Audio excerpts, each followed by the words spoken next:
Sophie and Anna. Thank you. And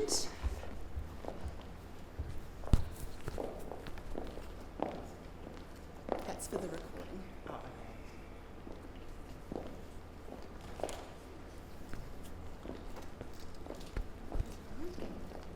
So now I'll go back to my MC roles. So I'd just like to introduce Anna Ryan and Sophie Cridlin. Sophie's also with me in the IODC. And they're from the Prime Minister PMC, and they're talking to us about APS Reform Office, which sounds really interesting. So Sophie and Anna's got the mic for the recording. Thank you.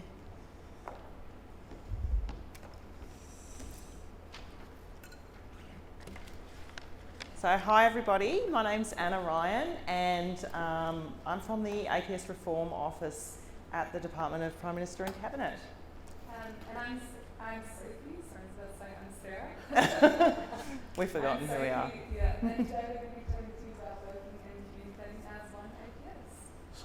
So we do have, we were planning to use Slido to make it a little bit interactive. We're a bit worried that mobile reception might not be our friend today, so we have a few questions throughout the presentation. We'd love to hear your thoughts and any feedback you have. So yes, I think guys we're going to rely on you to actually talk to us instead of anonymously typing things into your phone. It would be great if you could put your hands up or participate however you'd like to. So I guess the first thing I just wanted to sort of check in with everybody about was who's actually heard of APS reform? So just a show of hands. Okay, good. Gold stars for all of you. A lot of people haven't heard of it, or they sort of might have heard of it, they don't really know what it means, and so I'll give you just a sort of really basic snapshot. But basically, there's a whole collection of projects and priorities that together are going to help us to evolve and adapt the APS to be in the best position that we can be for the future. So looking at things like capability of staff, over the long term, how we operate, so lots of data and technical as well as, you know, operating models and so on, and how we're actually going to be able to deliver the best possible services to Australians. And this is all sort of looking out over the coming decade as well, so it's quite a sort of ambitious long-term plan. And I guess the other thing that's really important to remember is that each and every one of you is involved in APS reform, whether you sort of realise that or not, and particularly as communicators, our role is really critical in helping people understand the transformation and where they're at on the journey and stuff like that. And there are lots and lots of different departments who are already sort of gearing up to help bring some of these reform priorities to life. So I bet you just even within this room there's going to be heaps of that sort of reform work coming out of your comms areas. So I guess where that takes us then is like, well, what about APS-wide communication? And there's been a lot of talk and research and conversation with people about, well, you know, what does this mean and what is it going to look like and why do we need it? And I think the sort of resounding feeling is, yes, we do need APS-wide communication. And really, you know, if we want to sort of strive to be at our best and to feel like a unified workforce across the public sector, we actually need to be able to communicate with our staff as one APS as well. And so, you know, part of that might look like getting messages out from some of the most senior leaders in the APS to all staff at the same time, or being able to share information across agencies. So lots of you in your departments would be working on cross-agency initiatives, but nobody else sort of necessarily knows much about it. And so it's like, how are we joining up the dots to be able to explain to people, you know, what this sort of big transformational change is looking like? And I guess the other, to me, like the most important factor is about the culture of one APS, and how do we help people to feel like they're part of one united workforce who are working towards a common goal. And so with the work that we're doing, we're going to be working really closely with the APSC, and they sort of, naturally have a lot of that people and culture stuff sitting with them. And so I guess like when Sophie and I first started at the APS Reform Office, we'd come over on a secondment. I came from the ATO and Sophie was at Department of Parliamentary Services. And so we were all very excited, and we got in there and thought, what are we going to do to create APS-wide communication? And obviously we're going to need a website. Oh my God, we need a newsletter. We need an email and all this sort of stuff. So we're like rushing, and a logo. We needed a logo. And as we sort of went through all of that, and we started talking to people more and listening to people more, which is the more important part, it was like, okay, we need to actually slow down and stop and just sort of take some more time to talk to people and figure out how to do this together. And so that's why we've come to ComCAN today, is to sort of talk to you guys about how do we sort of make this happen as a group. And I know it might sound corny or cheesy or whatever, but we can't actually do any of this without you. And really where we want to get started is about relying on each and every one of your internal comms areas to help us to create those networks. Yeah, and we're really grateful to be here today to speak to all of you, because you're the experts about communicating within your specific agencies and departments, and that make up the broader, really diverse APS that we're all a part of. And so, who's the APS? So we're a pretty diverse bunch. There's a total of 153,945 of us as of June 2021. 8.6% of us are working full-time, and the majority of us are aged 50 or above. So we hold a range of roles spanning from comms professionals, policy officers, through to service delivery professionals that are working on the front line, and 22.3% of us are programming at the APS 6 level. So like I said before, we're a diverse bunch. 22.3% of us are born overseas, and 14.7% of us are from non-English-speaking backgrounds. 3.5% of us are Aboriginal or Torres Strait Islander. 7% of us identify as part of the LGBTIQA+ community, and 4.1% of us are living with disability. So recently, Anna and I were really lucky to hear from a really varied cross-section of the APS from around, I think it was about 17 different agencies, about what the idea of one APS means to them. So we'll give you a little sneak peek of that.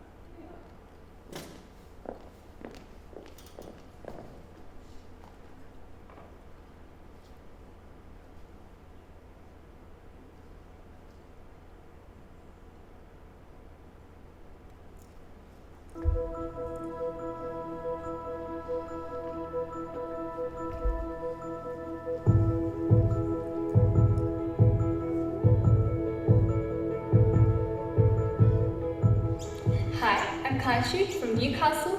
Hi, I'm Mark from Hobart. I'm Yana from Canberra, which is Ngunnawal country. I'm Simon from Brisbane. I'm Kay and I work in Geelong, Victoria. My name is Marai and I'm based in sunny Nauru. I'm Zara, based in Fitzroy Crossing, over 3,800 kilometres away from Canberra.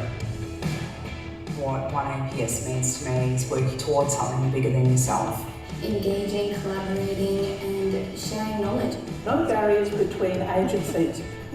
We already have a good history of coming together to solve complex problems. Bringing all of that diversity that people bring with their backgrounds. Through teamwork and collaboration. This is one APS in action.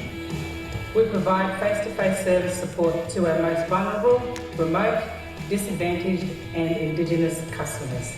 I've helped customers with bushfire claims, with flood claims, even cyclone claims. Helping Australians from culturally and linguistically diverse backgrounds. Bettering the lives of the Australian community. Like this little guy.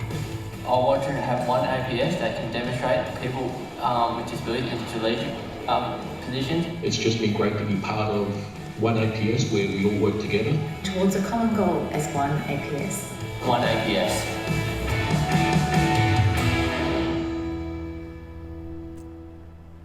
So guys, I hope you're all feeling inspired and connected as part of One APS after that.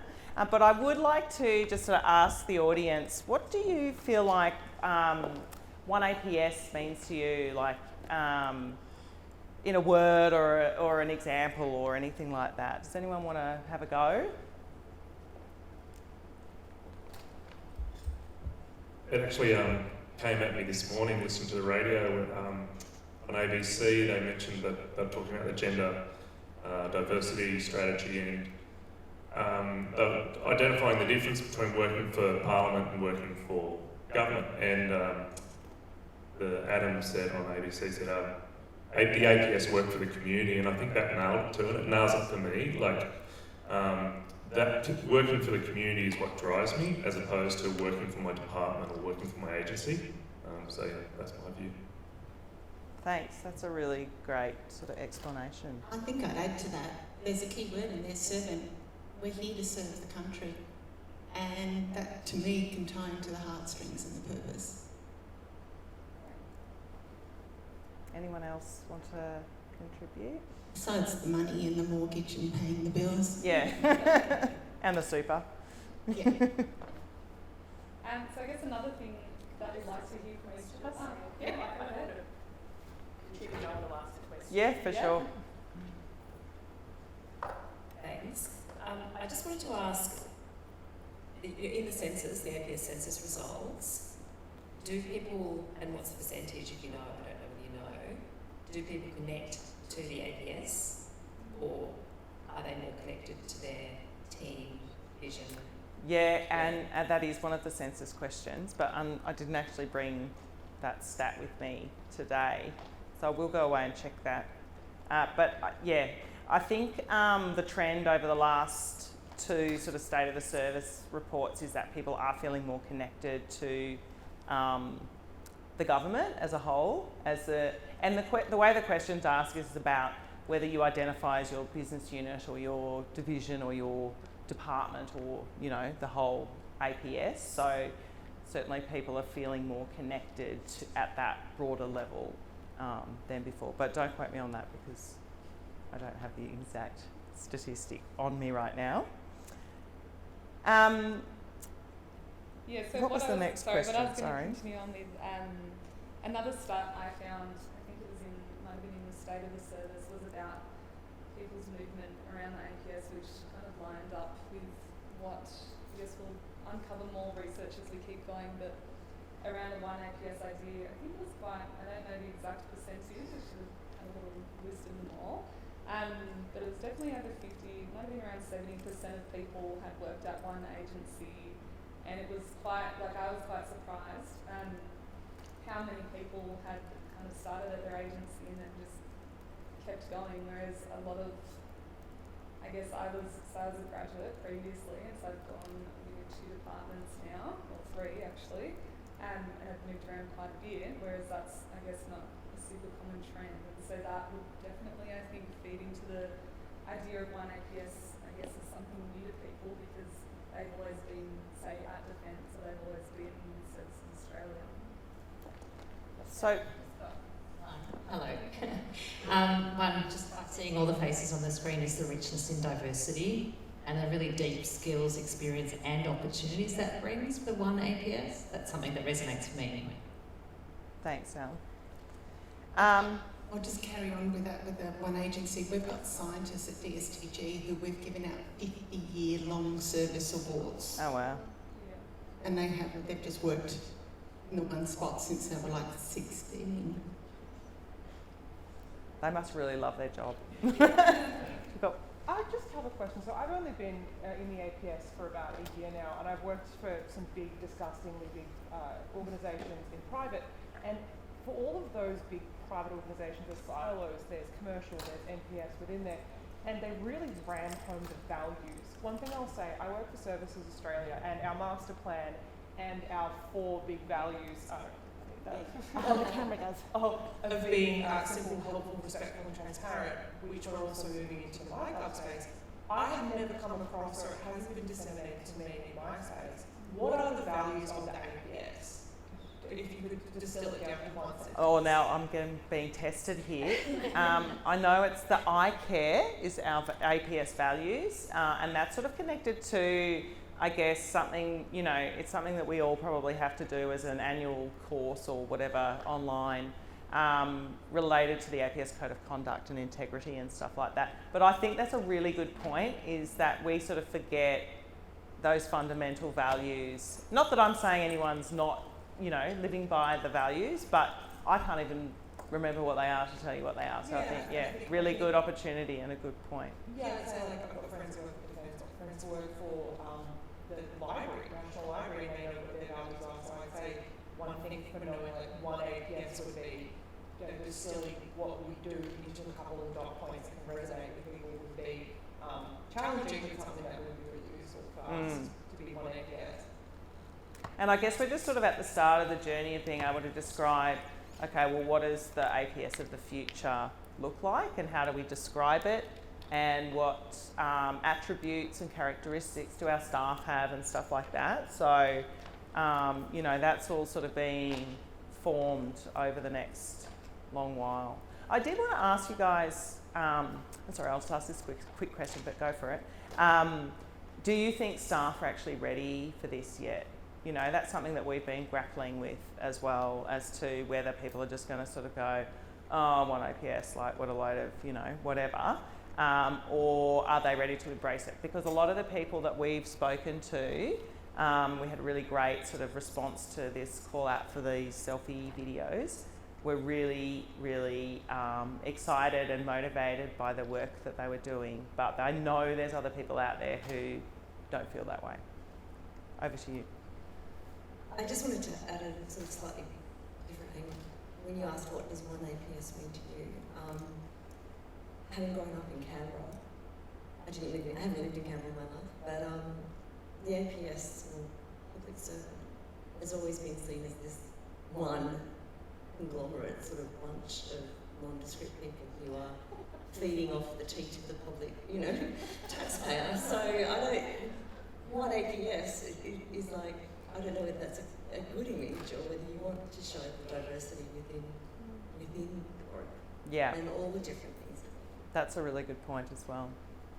You know, because we do stand for, you know, all of our different strengths and our diversity and stuff like that. And I guess the one APS is about uniting towards this sort of common purpose of putting the, you know, the Australian public, like what Todd just said, in at front of mind. But yeah, the interpretation could be open. Hi, I think the APS and people joining the APS are definitely ready for something like this. I remember when I joined back in 2012 as a cadet, and then I ended up joining a grad program. And then our chief operating officer sat us all down and said to us, no matter what happens at the end of this grad program, I want you to all remember that you are part of the APS. You are not loyal to one department, so don't feel that you have to stick around here. It was something that he said to us, and we'd all been, you know, throughout that 12-month program, we'd all been like, yeah, we're going to be policy officers or whatever it was within that particular agency. And then suddenly to have that sort of said to us at the end was like, oh, it was a bit of an eye-opening thing. So I think you'll probably find that people joining the public service, if you sort of explain to them and have this sort of thing communicated to them, they won't be afraid to branch out. And I'm sure that you've sort of found, you know, that people at, I suppose, newer members of the public service are starting to branch out much faster. Yeah. Yeah, for sure. And look, I think if we as a whole, as an employer and an institution or whatever, don't keep changing and keep up with, you know, what the private sector's doing, we're not going to be an employer that people are seeking out, you know. And I think it's good to build the point you made before. I had the same sort of, I had friends going to public service who kind of had that idea as well. But I think, I guess going off what one APS, my idea of what one APS is shifting away from that, I'm just a public servant, but moving into being able to collaborate with colleagues across different departments. So like Sarah said, how we're colleagues on the ABC board, that's a great opportunity, right? Being able to collaborate with people in different departments or different companies. And that's kind of, that's I guess the end aim of one APS is able to be able to easily kind of share skills with people in other departments to kind of deliver our ultimate purpose and serve Australians. So I think but it's definitely a really valid point about that kind of attitude, because it's definitely stuck around a bit. James here from NRAA. I would suggest that we have a challenge ahead of us, and I think the tagline that we had on APS Jobs a while ago, saying one career, thousands of opportunities, I think is a really good way of sort of viewing the APS, and that sort of goes to Brogan's point as well about people being able to move between agencies. But we've heard this morning about DSTG setting up a website, setting up a brand, and I remember One Defence was meant to be a whole initiative of bringing even just one department together. So, and we heard from you about, we need a logo, we need a website, we need all these things. It's a real challenge, and I don't think we've resolved it yet with our senior leaders about whether or not we are individual organisations that represent a broader whole that is government. I don't think we've nailed it, and I don't think, and I think defence is an example of just how difficult it is, where you've got these competing brands within government of what we want to see. I think the video that you played was an excellent example where people were just saying about where they were from geographically, not the agencies they're attached to. I think that's a really good way forward, where we sort of just get people thinking about it in a slightly different way as opposed to, this agency. Yeah. But yeah, I mean, how long has One Defence been going on? It was at least when I was there, which was 4 years ago now. So probably 5 years. One Defence was launched, and I'd hazard to say it's not yet landed. So. And, I'll be honest with you guys as well. I don't know if any of you were the lucky recipients of our One APS logo survey, but we had about 500 people reply to that, didn't they? But within that, there was a lot of commentary from people, and that's why we sort of thought, let's just stop for now, and do some more talking. And it was more about the feeling that people had that, that doesn't represent me, or I don't like any of these options, or, I don't feel like I'm part of One APS. We got a few that were, why are you focusing on the logo? Should you kind of be making it actually happen first and look about the priorities, I guess, about how things happen? So yeah, I sort of even questioned at that point, whether we're using the words One APS or not, or something else, and I guess that's all part of what we have to do. Our exploration for 2022 is how are we going to get staff to buy into this idea, because whether it's called One APS or the APS or whatever, staff need to believe in it, and they need to see evidence of change and stuff like that. Yeah, where I'm seeing great success is things like ComCAN, where we all get in a room and we all talk amongst ourselves. We've got things like the coup committee, that's really been pretty successful at bringing departments together. The new, what we're seeing out of APSC, the new functional professions that we're starting to see take hold. I think that's actually what's starting to get some more traction, as opposed to what could be broadly labelled a branding exercise of us as being One APS. Actually getting out and about and doing it physically as well, I think, is actually really benefiting. And that's a good segue into sort of the next point, I guess, which is there is this first element, which is about, the culture and the feeling, and, are we united? Are we working towards a common goal? There's also a whole other element of APS-wide comms, which is about sharing that sort of information. So exactly what you're talking about, all of those initiatives coming out of APSC about mobility and the professions and the APS Academy and stuff like that. But, there's definitely got to be stuff happening in other departments as well that other people across the APS should know about. And so, ultimately we would like to be able to work together to figure out ways to sort of share and funnel that information and know how are we going to be able to give information to you, or just act as a conduit for you to help broaden your reach into other areas and to more staff. So we've got a couple of other questions for you. Sophie, over to you. Yeah, and going back to this one. Yeah. Yeah, no worries. Yeah, so just continuing on from what we've been chatting about, we'd love to hear from you guys what the best ways you've found to communicate with your own audiences have been, whether, I guess, feel free to share external. We'd love to hear some internal comms examples. We've had a few things, so like I mentioned, we've had the open letter, which is an APS-wide piece of APS-wide communications, which you may have seen, and then we're connecting us to newsletter as well. But we'd love to hear your thoughts about tools or different things that you found have worked, whether it's like all stuff with emails, but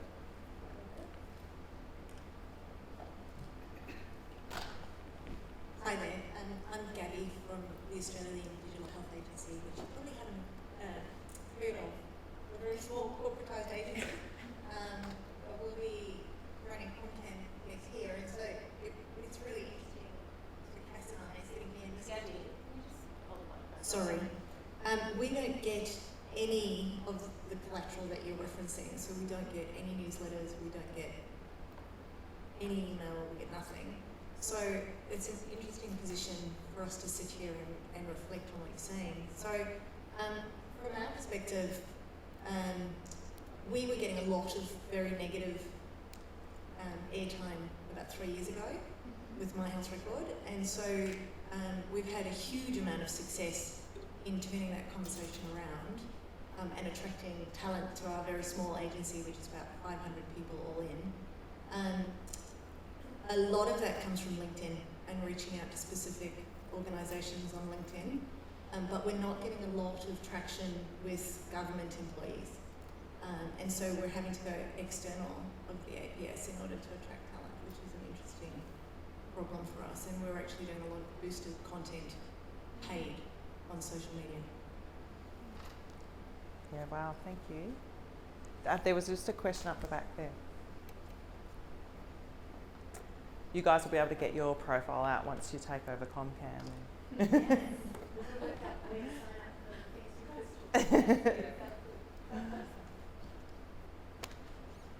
Hi, I'm Emily and I'm at Services Australia, working on the cancer makeup. With what we're working on currently, there is so much cross-agency collaboration that's needed to make the cancer makeup effective. And what we found that's great, which we've recently set up, is forums. So we have member service forums where we build stakeholder lists and we have key contacts. We have really clear agendas, really clear outcomes. And I just wonder if that's something you've considered for internal comms branches for your agencies? Absolutely. So next year, what we really would like to be able to do is get a bit of an internal comms working group together. I know, boring working group, but sort of like the word, isn't it? To sort of operationalise some stuff, and we can start just, testing, trying things out and seeing what works. And, I'm imagining things are largely the same across a lot of internal comms areas, but also different. You guys know your own staff better than what we do. So I think that'll be critical. And we'll probably have there'll be like a band 1 and 2 group as well. We have tiered levels of forums, so it's really fit for purpose. Yeah. Cool. Yeah, on that same thing. I'm signing you up. So.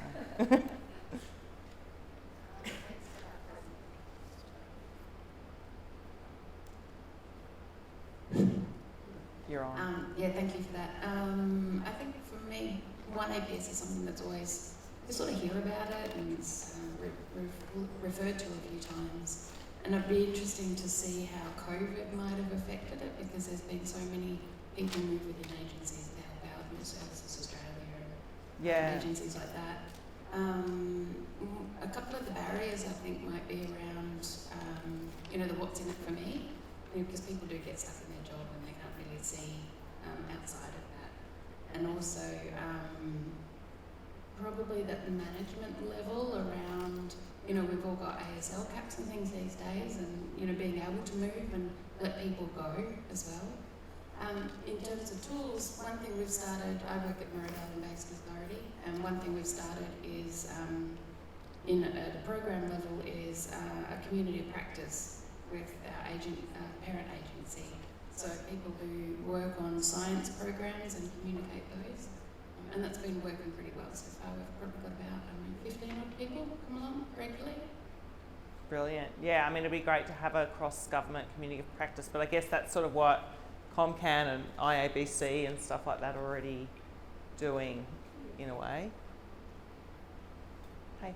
Hi, I'm actually wanting to step a few steps and just wonder why Pam and C is leading this and not the APSC. I guess I don't know. It just is. The PMC were involved in the THODI review and then the government's response to that, which was delivering for Australians. So they're the ones who are sort of coordinating the reform agenda and how that's going to be operationalised across the departments. So yeah, while this sort of culture bit is heavily about people and stuff like that, the APSC and us are sort of going to be joined at the hip on that sort of thing. So we're trying to figure out, well, what are you going to do and what are we going to do? And so you're right. Yeah. They just couldn't come today. They're here in spirit. I'm up here. Oh, Yeah. I want to take a couple of steps back to my name's Amanda, I'm in Defence.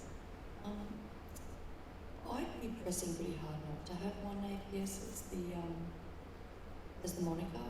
I think the video shows the diversity, and I think celebrating that diversity, that people are in cities, regional towns, Canberra, is probably something that people would I feel, having had one Defence and prior to that in other agencies won some things. I might be going too far back, but I think it's something to really consider, because I think the diversity is the thing that makes people move in the end, because all the agencies are different, all the agencies pay different, they're seen differently in a hierarchy, and all those things are never going to change. So yeah, for me, I think looking at the diversity of the people and the work and celebrating that as being the public service rather than one. Thank you. We have plenty of time for conversation too, so. What time are we supposed to be finishing? It's 1:32, so if we're still really engaged in the conversation, we can keep going. Hi, Christopher from Infrastructure.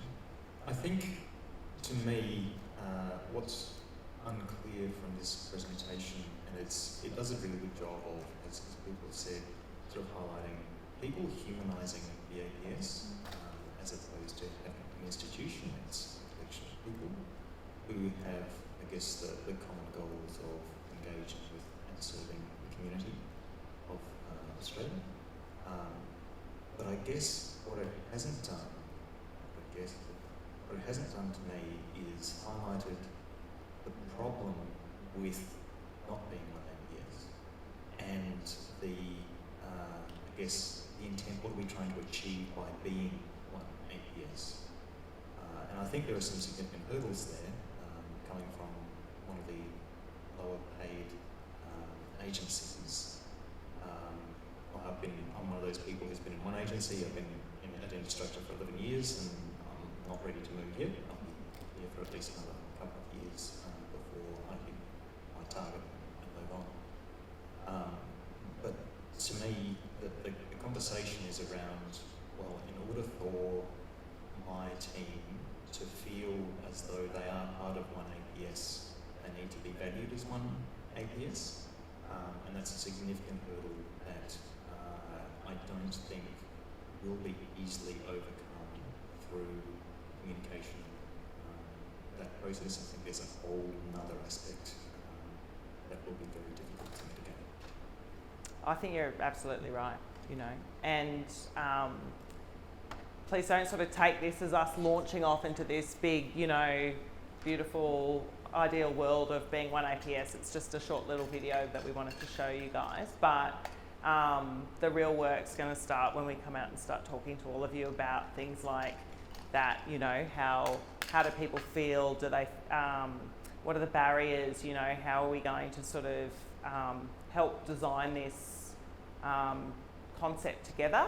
But it's also not just about the concept of one APS, it's actually about us just being able to get messages out to staff at the right time, in the right way, so that everyone gets a message. So, you know, if we're sending a message out from the Secretary of PM&C to all APS staff, they actually receive it, things like that. So there's a lot of things that we need to figure out with everybody that are just based around other types of comms as well. We've got a big challenge ahead of us. Good We've got a concept. question down. Okay. My mind keeps going back to what's the impact that we're wanting with our comms, because I know you're just one part of it with the communication side. That's the question going in my head. I'm going to take a pragmatic approach to my comment on this as a tired communicator that's had a couple of big years. To me, thinking about the pragmatism of communicating across the public service, there's a couple of really clear benefits that stand out to me beyond the challenge of, you know, unifying the public service and the big sort of cultural change piece. I see immense value in what virtually seems like it could be almost like a newswire for the public service. In a lot of my roles, I've been involved in 100 working groups. My calendar's been stacked with working groups on all the different things we've worked through. What is the platform? GovTeams? GovTeams. We've also, big shout out to the crisis media team at Home Affairs, who ended up the unofficial secretariat of sending out everyone's COVID and vaccine related content. You know, we've found workarounds for a really long time for trying to get these things to people, and I currently have a number of business areas that I'm working with to communicate who need to reach public servants with stuff that really could move the dial. And our best option right now is curating like stakeholder packs in PowerPoint and trying to send them to internal comms teams. And so I think in terms of like furthering our profession and our capability as communicators in the public service, I think this is a wonderful step towards that.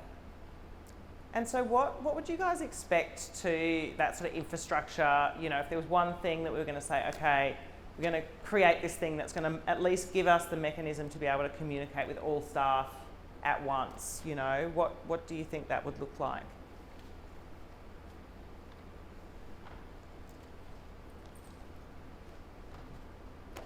Firstly, I think you have to set it up as an opt-out, not an opt-in. Yeah. It's part of the APS values. Yes. But I'd also think about not another email. We're all our outlooks are flooded. It's just before Christmas. If I get another email asking me if I can pop this in the CEO's email or the newsletter, I'll scream. I think we need to think beyond that scope that's going to attract attention and get engagement. And I think that's a really good point, because a few things we discussed are like, and what Lacey mentioned, I guess it comes up as well, distributing stakeholder packs to everyone, internal comms is not an easy feat, and something Anna and I chatted about is the internal comms, I guess similar to ComCAN, and the internal comms network where you can kind of just go through and say this is something we need to get out.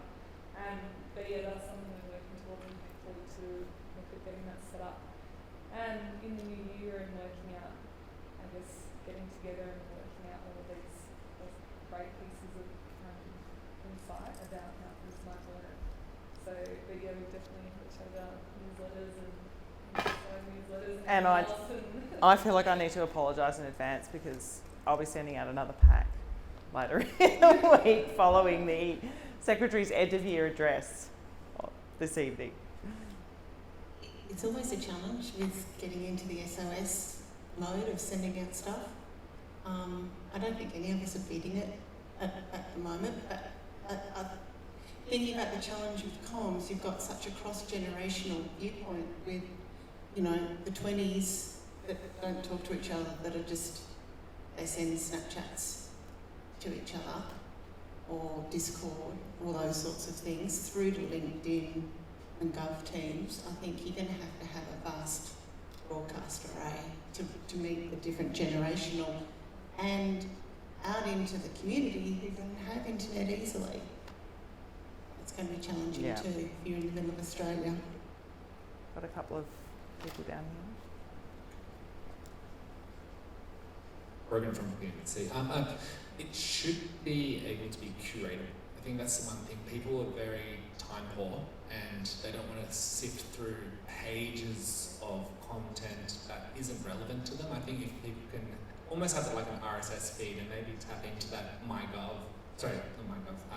GovTeams, where basically you're able to select the stuff that's actually relevant to you and your department and people that work with you or whatever, and then you're able to get that solid content and then distribute it if you need to. But curatable content should be a priority, so that way you don't lose people who just end up unsubscribing and turning off, which is not what we want. Yeah, really good point. I was just going to make the point that if we're trying to communicate to the APS, and you had a stat up there, it's like what, 500,000 people work for the APS, how is this theoretical email or GovTeams or whatnot going to really function without breaking it down again? So if we're all one APS, but we're going to have to then, like, would you want to be on an email with 500,000 other people?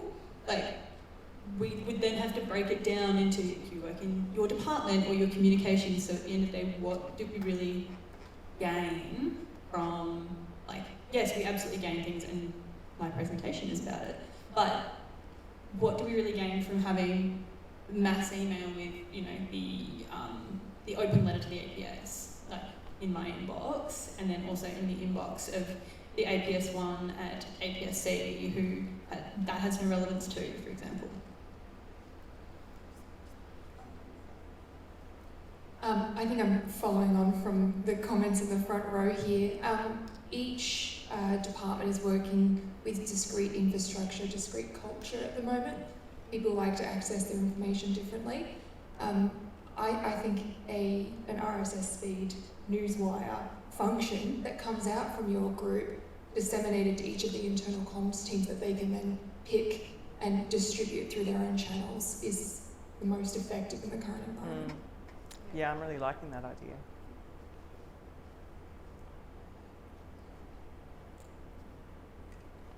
I'm getting my steps up. 1, 2. Hi. What does success look like? I've seen one APS, a lot of diversity. So you look back in a year or two, how have you succeeded? I mean, in my mind, we probably won't have succeeded in 1 or 2 years. It's going to be much longer than that. We can set up the infrastructure that allows us to provide that messaging, whatever that solution may be. And so then I sort of think, okay, tick, people are actually receiving the information at the same time, in the same way, or whatever it is that we come up with. I think the feeling of, being part of one workforce, I don't want to say one APS anymore, I'm too scared to, but is something that's going to be much longer, and like with any sort of change program and campaign and stuff like that, changing people's mindsets and allowing them to sort of come in on that journey in their own time, it could be 10 years, so I don't know. I haven't got to that bit yet. But I think, it's sort of like we've had conversations about, we're going to put something in the census that's going to sort of help us know if we're tracking in the right direction. But I think until we've come up with what it is with all of you guys and your colleagues, well, we don't know what we're doing, and so then we don't know what the end game is yet. And that's why I just want to be able to have this conversation really frankly and early as well. Someone else? While I think we move away from more traditional methods of communicating, I like the RSS feeds idea. I'm not sure about everyone else, but our department, we work at ComCAN, we're all very tired. It's been a big year. Our whole agency has had to adapt to working from home. I can't tell you how many laptops were like thrown out the door to get people set up using new tools. We rolled out Microsoft Office. There were how-to guides. There was communication thrown at our staff.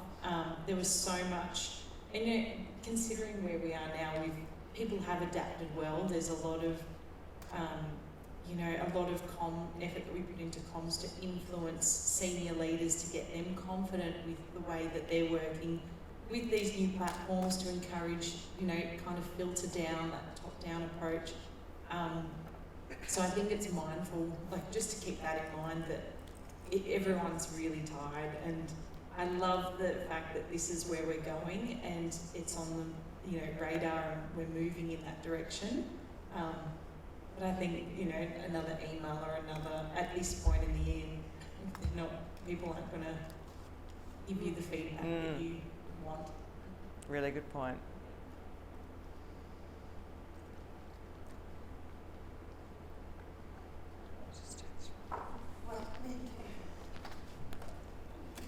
Yeah, I'm Helen from the National Indigenous Australians Agency, by the way. I just wanted to reinforce some of the messages and comments up here about if we're going to genuinely be one group, we actually need to have all the infrastructures in place. Comms sort of comes at the end, and so I feel as if we don't have that yet. And so are we just spinning something to make us all feel good, as opposed to being authentic and actually having one APS, one public service where we all have the same sort of infrastructure and structures? Maybe this will be the last question, because I feel like everyone's going to get mad. It's like afternoon tea time. Just a thought, really. In my mind, I'm sort of seeing this as inspiration and culture, and then the corporate stuff on the other side. So I don't think corporate can do the L&D and mobility stuff, but not necessarily the inspiration and culture. I think that's more leadership, and the good comment down here about maybe targeting graduate cohorts, because there was an interesting stat of only 13% under 30. So I think induction programs and graduates is more appropriate for that stuff, and then the corporate stuff. That's the one, I guess, as James was mentioning, the corporate stuff is I think, is where more practical stuff can sort of happen, I suppose. Yeah. Thank you. I just want to say thank you to you guys, and this has been a robust conversation, but an important one, and you guys are dealing with a wicked problem, and I'm glad it's you, not me. We're glad you came before we do the website and get everything. Yeah. Presented all of you, but no, so your feedback's been really useful. And if you come and have a chat to us over afternoon tea, but these are our details, and in the new year, hopefully when everyone's had a nice bit of a break, we'll be able to chat some more and look at working out our next steps forward. Yeah, if anyone wants to come and chat during afternoon tea, feel free. Thank you, everybody. Thanks, guys. Awesome job. We've just got a quick 10-minute break, and then we'll be back at 2 o'clock. So stretch your legs, go to the loo, and then come back in 10 minutes. Thanks, guys.